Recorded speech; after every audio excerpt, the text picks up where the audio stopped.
In today's lecture, we are going to discuss a very important topics for engineering students, that is of interference of light. In this topic, we are going to discuss about coherent sources, that is interference in uniform and wedge-shaped thin films. Then we will discuss necessity of extended source, and then we will discuss Newton's rings and its application part. So let's start with the definition of interference. So interference, as its name suggests, is basically an interference between one or more than one beam of lights. So classically it is defined as when two waves of same frequency nearly having the same amplitude are superimposed at the same point. Then after their superimposition, we are going to have a non-uniform distribution of light intensity. So this non-uniform distribution of light intensity will make us some point, right, bright points, and some point other points as a dark points. So this non-uniform distribution of light intensity, where we are getting the maximas and minimas of the light, they are known as this phenomena is known as the interference of light. So the intensity distribution at the points, at the resultant of the individual intensities at that point, when the intensity shows the maxima, we will get the maximum point. And so at the maximas, we can say that we are having a constructive interference, and at the points of minima, we can say that we are having a destructive interference. So by this figure, we have elaborated the constructive interference and destructive interference. So in the first beam, we can say that the two beams are superimposed with each other, and we are having this kind of pattern. So it is an example of constructive interference. And in the second beam and in the second figure, basically we are having the two beams which have been superimposed in such a way that the maxima of one beam is coinciding with the minimum of the other beam. Then we will have this type of pattern, that means destructive interference. So when maxima is coincided with the other maxima, then we are going to have a constructive interference, and when maxima is coincided with the minima, then we are going to have a destructive interference. Now, types of interference. There are two types of interference phenomena. One is the interference by division of wavefront, and other is by division of amplitude. By division of wavefront, the example of by division of wavefront is the incident wavefront is divided into two parts. These two parts travel and superimpose each other and produce an interference spectrum. Its example is Young's double slit experiment.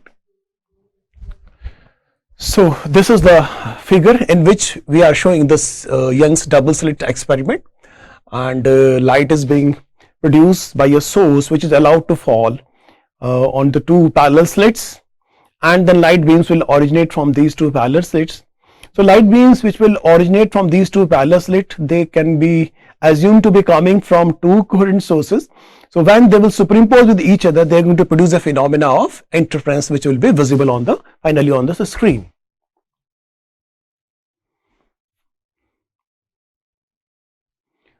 The other example of division of amplitude is the Fresnel biprism. So Fresnel biprism is in another optical device which is utilized for producing the phenomena of sustained interference, and by using this optical device, the interference which is produced, that is basically an interference due to division of amplitude.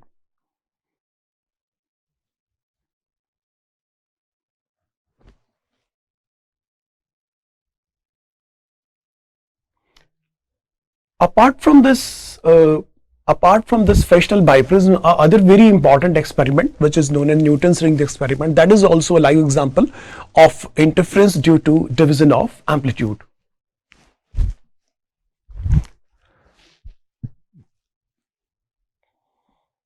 Now, as I told you earlier, that in the phenomena of interference, there is a necessity of the coherent beams. The light beam should always originate from two or more than two coherent beams, and when the light beams which are being originated from two coherent beams, when they will be superimposed, then we are going to have a phenomena of interference of light.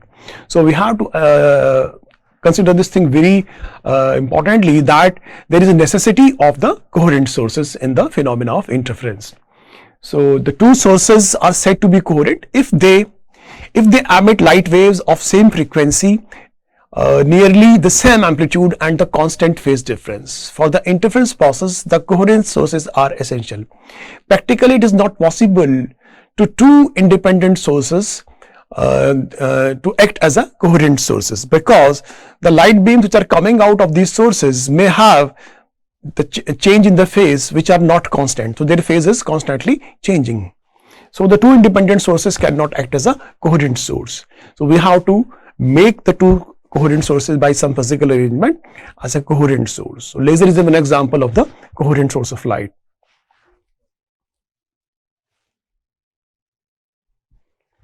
Now the optical path difference and relation between the optical path difference and phase difference is denoted by this relation delta, that is the path difference, that is equal to 2 pi by lambda into phase path difference. So phase difference is equal to 2 pi by lambda into path difference. Now let's start a very important subtopic related to this interference of light, that is the interference in uniform thin films. So when a beam of light falls a thin layer of some material and is reflected, sometimes several colors are observed. This phenomena is called an interference in thin films. So basically, what are thin films? First thing we have to understand this. A very thin layer of any transparent material can act as a thin film, and if any very thin layer of material is deposited on some other solid substance, then that will also make a thin films. So here we are talking about the thin films which are made of the transparent materials, just like a glass, mica or other transparent material. So a thin film of oil on the surface of water can also be made. If oil is spread over the surface of water, then again this two-layered films will be formed that can also produce a phenomena of interference or interference rings. Soap bubble is also an example of the interference due to thin films. So now let us consider a parallel transparent thin film of thickness T, which is having a refractive index of mu. A ray of monochromatic light is incident at an angle of phi, and which is being partly reflected and partly refracted. The angle of refraction is r. The refracted ray travels in the thin film and reaches the lower surface. Again, it is partly reflected and partly transmitted from the lower surface. This way the light undergoes through the multiple reflections and the refractions, which is shown in this figure. So here is this figure in which we are elaborating. So the light beam, this is the incident light beam AB. So this beam is being reflected from point B. So angle of incidence will be equal to angle of reflection. And from B, partly the beam is also transmitted towards inside this thin transparent sheet. And at point C, again the beam will be partly reflected in upward direction and partly it will be transmitted in outward direction or in outside direction. So the one beam is directly being reflected at point B, the other beam is first refracted and then it is being transmitted, or then again it is being reflected from the point C, and from point D again the beam comes out. So basically this is an example of interference due to reflection. The one beam is being reflected from the upper surface of this thin film and the other beam is being reflected from the lower surface of this thin film. The second beam is not purely a reflected beam, it was first refracted and then it was reflected. Now these two light beams R1 and R2 though seems to be parallel, but they are not parallel. They will meet at some point, and when they will meet, so they're going to produce a phenomena of interference of light. So that interference can be observed. Now these two beams can also be taken that they are coming from the two coherent sources whose phase difference doesn't change by time. So when they will superimpose, so they will produce a interference phenomena which can be observed. Now by using this figure, basically we have to calculate geometrically the path difference between the beam BR1 and the beam BC, CD and R2, the beam 1 and the beam 2. So we are naming this as beam 1. So this is our beam 1 and this is beam 2. So we have to geometrically calculate the path difference between the beam 1 and beam 2. Now since beam 2 has been traveled through this medium which is having a refractive index mu, So clearly from the figure, the beam 2 has covered a extra distance of BC plus CD, but this distance has been covered in the medium. So the effective path difference between the beam 2 and beam 1 in the air will be equal to, that is, path difference in air between beam 2 and beam 1. That will be P is equal to mu times BC plus CD. So this is the extra path traveled by the beam 2 in the medium, and the minus Bn. So from the figure it is quite obvious that beam 1 has traveled the extra distance of Bn in comparison to this beam 2 in air medium itself. So the net effective path difference in the air will be mu times BC plus CD minus Bn.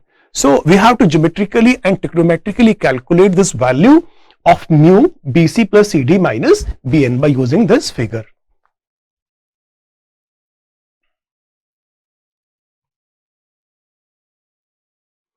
Now from the figure it's quite clear that BC is equal to CD and that is equal to Cm by cos R. Now this BC distance is equal to CD because these two triangles, the right angle triangle BMC and DMC, they are congruent. So we can say that this BC distance will be equal to CD, and we have to estimate geometrically the value of BC. So from the right angle triangle BMC, we can find the value of BC when the value of CM is known to us. So this angle BCM is equal to R, that is the angle of reflection. So we can say that cos from right angle triangle BMC, we can say that cos of R is equal to MC divided by BC, or we can say that BC is equal to MC divided by cos of R. Now the value of MC is equal to T. T is the thickness of this film. So value of BC is equal to T divided by cos of R. Now since these two triangles BMC and DMC are congruent, so we can say that BC is equal to CD, which I have also told you earlier. So we can say that the value of CD is also equal to T by cos of R. So the value of the path difference P will be equal to 2 mu T divided by cos of R minus Bn. So in this way, geometrically we have estimated the value of this BC plus CD. So now we have to find the value of this term Bn. For finding the value of the term Bn, we have to use this right angle triangle BDM or right angle triangle B and D. So the value of Bn from right angle triangle B and D. Now this angle is I, this angle is also I. So the remaining angle will be, this angle will be 90 minus I. 90 minus I. So we can say that cos of 90 minus I is equal to Bn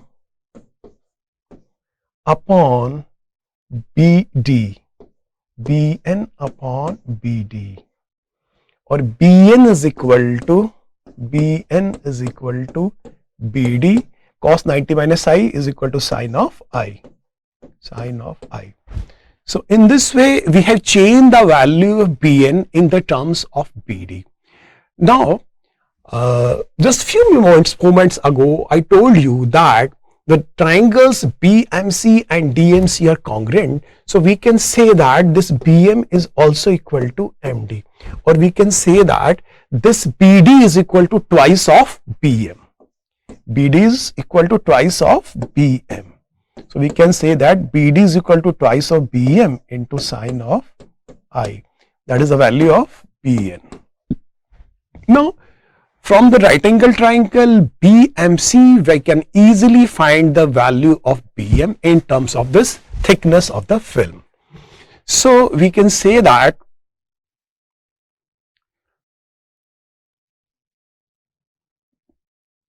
tan of R from right angle triangle BMC, from right angle triangle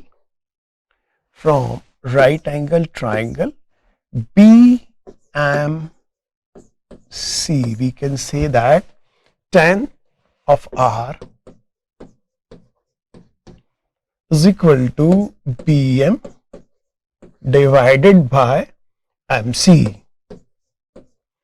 Now MC is equal to T, so we can say that BM divided by T.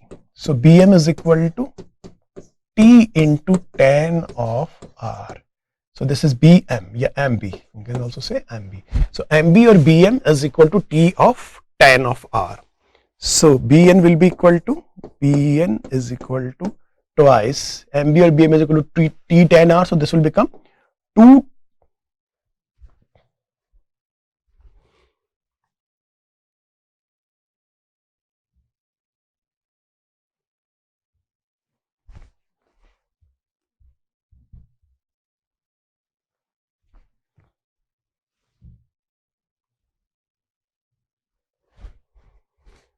So by using the value of MB or BM, so we can find the value of BM, that is equal to 2T tan of R into sine of I.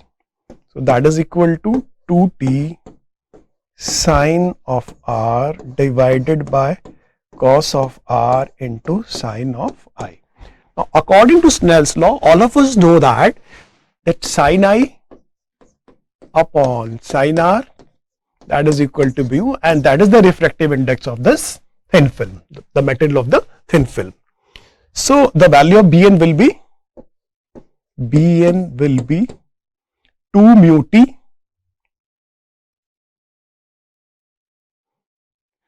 Now let us multiply both in denominator and numerator first by sine I by sine R, sine of R. So here it will become sine square R. So now we can say that sine I upon sine R is equal to mu. So this will become equal to 2 mu T sine square R divided by cos of R. So that is the value of Bn.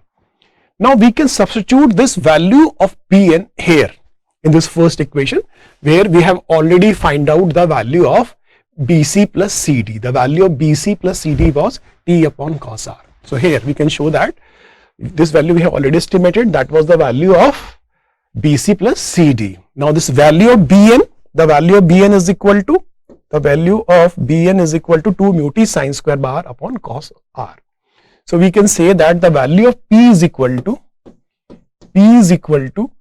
2 mu T divided by cos of R minus 2 mu T sine square R upon cos of R. So we can take this 2 mu T upon cos of R common. So what we will get? 1 minus sine square R. That will make cos square R, and that will divide it by cos R. So we will get finally 2 mu T cos of R. So in this way, by using this trigonometrical and geometrical calculations, we have estimated the effective power difference between the beam 2 and beam 1, and its value is P is equal to 2 mu T cos of R.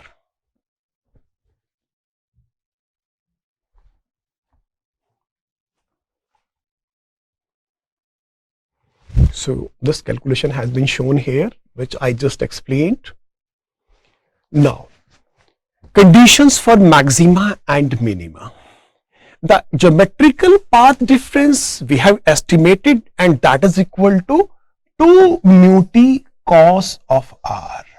Now this additional path difference lambda by 2 came into the existence because the beam 1, which was being reflected from the surface of denser medium, so according to Stokes' law, it is going to suffer a phase change of pi.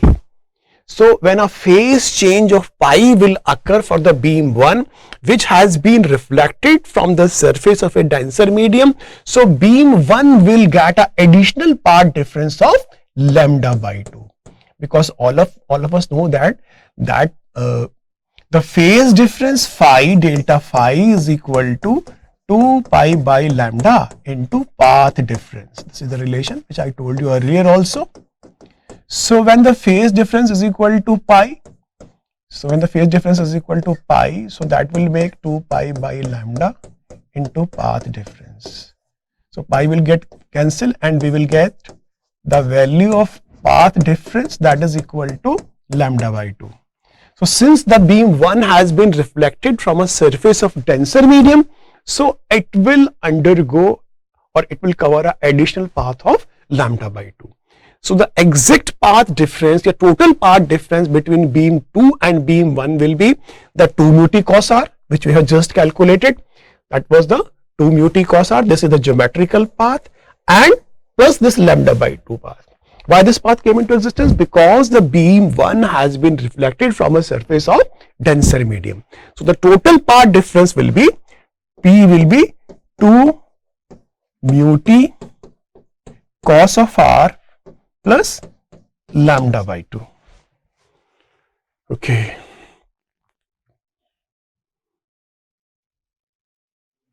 So this is the value 2 mu t cos r plus lambda by 2.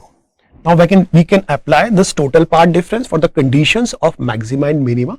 So all of us know that the condition for the maxima is the total path difference should be equal to the integral multiple of lambda. So 2 mu t cos r plus lambda by 2 should be equal to n lambda. So from this relation we can find that 2 mu t cos r is equal to 2n minus 1 lambda by 2. So this was the condition for the bright fringe. 2 mu t cos r is equal to 2n minus 1 lambda by 2. This is the condition for the bright fringe. Similarly, we can find the condition for a dark fringe. In case of a minima, the total path difference, that is 2 mu t cos r plus lambda by 2, that should be equal to an odd multiple of n. That is 2 mu t cos r plus lambda by 2 is equal to 2n plus 1 lambda by 2. So that will make lambda by 2 cancel from both sides, and we will get the final result, that is 2 mu t cos r is equal to n lambda. That is the condition for the dark fringe. So this was the example for a interference due to thin films for the reflected light. The same type of mathematical argument can be given for the interference in thin films due to transmitted lights also. So basically we calculated this effective path difference between the beam 2 and beam 1. So beam 1 was being reflected from this point B, and beam 2 was reflected from point C, which was earlier reflected from point B in form of beam BC.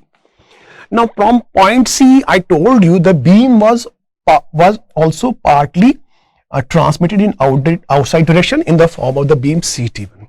Similarly, the beam CD, which was being reflected outside or transmitted outside in the form of the beam DR2, that was also reflected back from point D in the form of beam DE, and from E it was being reflected outside, or it was being transmitted outside in the form of beam ET2. So basically here we are getting two beams which are now known as the two transmitted beam, though they are not purely transmitted beam. The first one is the beam CT1, other one is the beam ET2. So these two beams are also non-parallel beams. So when they will superimpose, so they are going to produce a phenomena of sustained interference.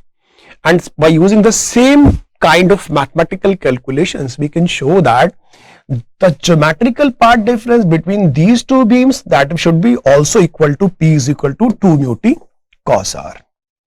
Now here, since both the beams, the beam CT1 and CT2, they are being reflected from the same surface, so there will be no additional part difference of lambda by 2 added in them. So in case of transmitted beam, the total part difference is always equal to 2 mu T cos R only. But in case of these two beams, which are the reflected beams, they were the beam BR1 and beam DR2, the effective part difference, that is equal to 2 mu T cos R plus lambda by 2. So that is the difference between these two, but the geometrical part difference in both cases is same, and that is equal to 2 mu T cos R only. Now let us discuss a very important phenomenon, that is about color in the thin films. So when the source of light is replaced from the monochromatic to white light, a few colored fringes are observed. It is because the path difference 2 mu T cos R depends upon mu T and R. If T and R, this T value and R value, if they are held fixed, then the path difference will change according to mu or wavelength lambda. So in case of white light, we know that white light is made of the different colors wavelength. So we will get the different values of lambda, and due to these different values of lambda, we will get the colored pattern.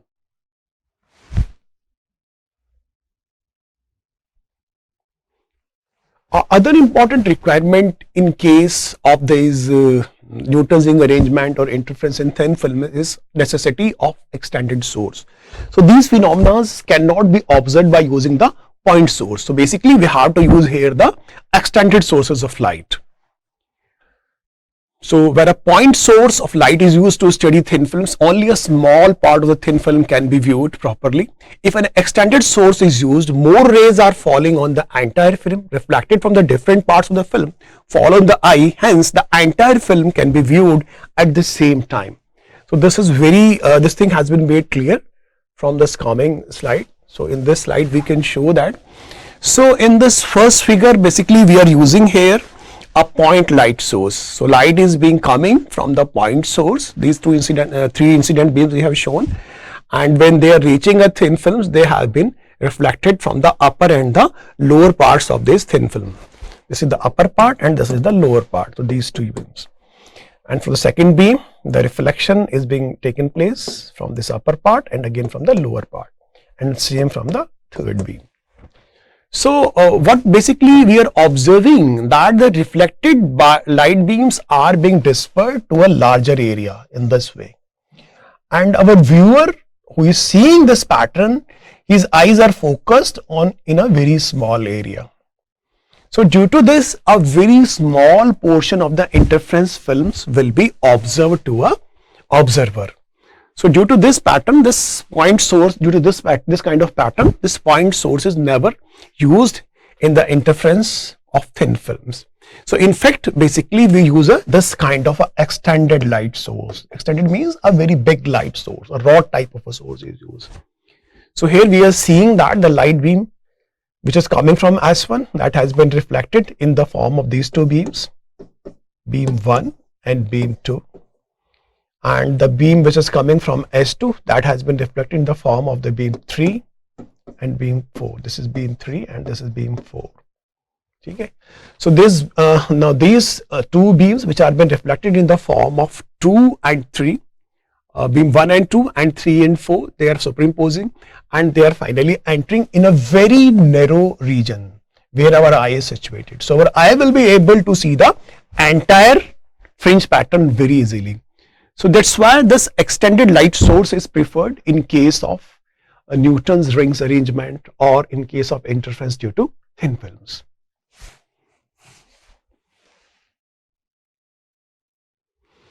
Now let's take another example, that is the interference in a wedge-shaped film. A wedge-shaped film is that which is enclosed between the two inclined surfaces at a small angle. So in this way, two plane surfaces are taken and they are joined at a small angle. So this kind of arrangement, that is known as the wedge-shaped film. A monochromatic light is incident on the upper surface of the wedge. Multiple reflection and refractions take place. The reflected set of beams interferes and the interference pattern is viewed, which is shown in the next slide. So this is the slide. So this is the wedge-shaped film where the two surfaces of the, let's say, glass or joint. This is the upper glass, this is the lower sheet of the glass, and they're joined at a very small angle.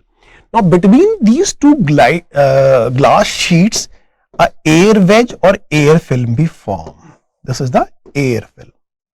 So this film is basically made of air whose refractive index is always equal to 1. So between these two glass sheets, a air film has been formed, and this is our incident light beam which is coming from point A. So when it reaches the upper glass plate, it is partly reflected in outside direction in the form of ray 1, and partly it is being reflected inside, and from point F then it is again reflected in upward direction, and finally it is transmitted in the form of again ray 2. So this is ray 1 and this is ray 2. This is ray 1 and this is ray 2. Now these two beams, they can be assumed to be coming from two coherent sources. They can be said that there will always a constant path difference between them, and these two beams 1 and 2, they are basically non-parallel. So when they will superimpose, so they are going to produce a interference pattern which can be observed. So the path difference, we can calculate the value of the path difference in case of this wedge-shaped films also by using the geometry or trigonometry, or we can also use directly the result which we derive for the interference due to thin films. Since here the angle, this angle is very small, this angle is very small, so the result which we derive for the interference due to the thin films or rectangular shaped films can be used in this case also. So the path difference we calculated, geometrical path difference, that was equal to 2 mu t lambda by 2. This was total path difference in interference due to reflected beam, and that its value was equal to n lambda in case of maxima, and the value should be equal to 2n plus 1 lambda by 2 in case of minima. So this is the condition for the maximum. So just like we find out this condition for the interference in thin films, we can find these results here applicable in case of wedge-shaped film also.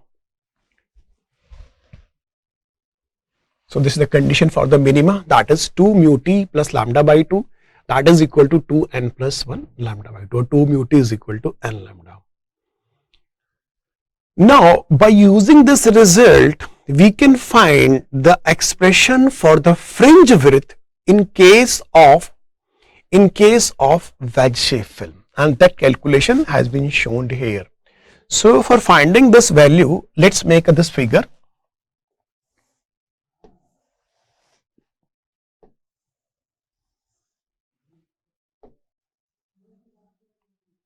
Let's say from point O, at this point P, we are getting this xn number of fringe where its thickness is equal to t, and this angle is equal to, let's say, theta. The next consecutive film is, let's say, for at point P dash, and since point P and P dash are very near to each other, so we can say this value approximately equal to this value. So, and this distance will be of course equal to xn plus 1 for the next consecutive fringe. So from this right angle triangle, we can say that tan theta is equal to t divided by xn, or we can say that xn is equal to t upon tan theta, or xn plus 1 also equal to t upon tan theta, because we had taken these values, this value and this value approximately equal. Now value of t, which we find from this relation from condition or maxima minima, we can directly use that value. So value of t is basically equal to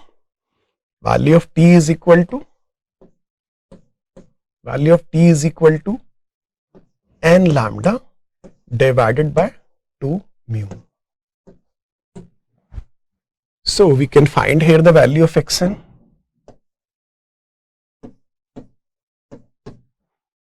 N lambda upon 2 mu tan theta. Now for this xn plus 1, we will use the relation here and change this n for n plus 1.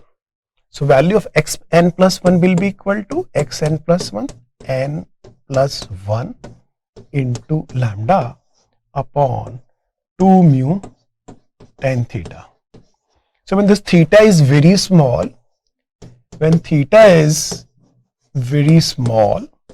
we can say that tan theta is approximately equals to theta. So xn will become n lambda upon 2 mu theta and xn plus 1 will become n plus 1 lambda divided by 2 mu theta. Now the fringe width can be defined as fringe width can be defined as x bar, that is equal to xn plus 1 minus of xn. So by subtracting these two values, we will get x bar is equal to n lambda will cancel and we will get lambda divided by 2 mu theta. So this is the required expression for the case of fringe width. Okay, thank you to all of you.